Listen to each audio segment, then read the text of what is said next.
Kadancheri government higher secondary school welfare കമ്മിറ്റിയുടെ നേതൃത്വത്തിൽ school പരിസരത്ത് CCTV ക്യാമറകൾ സ്ഥാപിച്ചു. Kadancheri government higher secondary school welfare കമ്മിറ്റിയുടെ നേതൃത്വത്തിൽ 16ഓളം CCTV ക്യാമറകളാണ് സ്കൂൾ പരിസരത്ത് സ്ഥാപിച്ചത്.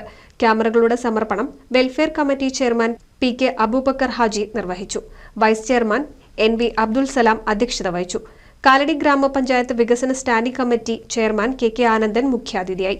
PTA president P Abdulla, SMC chairman KK Jishad, PTA president KK Devayani, welfare committee chairman PK Usman, മുൻ HM K ശ്രീജ തുടങ്ങിയവർ സംസാരിച്ചു.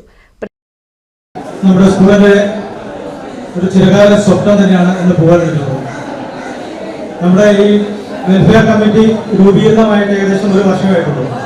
എനിക്ക് വളരെ അംശമായിട്ടുള്ളപ്പോഴാണ് അതിൻ്റെ ഒരു നാന്ദി കുറിച്ചത്. അതിൻ്റെ വെൽഫെയർ കമ്മിറ്റി ഉണ്ടാവണം. ആ കമ്മിറ്റി ഒരു 11 ആവശ്യങ്ങൾ മുന്നോട്ട് വെച്ചു. അതിലൊന്നാമത്തെ ആവശ്യമായിരുന്നു ഇത്. ഇനി ബാക്കിയുള്ളതൊക്കെ അതിൻ്റെ പിന്നാലെ വരുന്നുണ്ട്. പ്രിൻസിപ്പൽ M ഷൈനി സ്വാഗതവും പ്രധാനാധ്യാപിക PR വിലാസിനി നന്ദിയും പറഞ്ഞു. ചടങ്ങിൽ മുൻ HM K ശ്രീജയെ ആദരിച്ചു. NC വിനുസ് എടപ്പാൾ.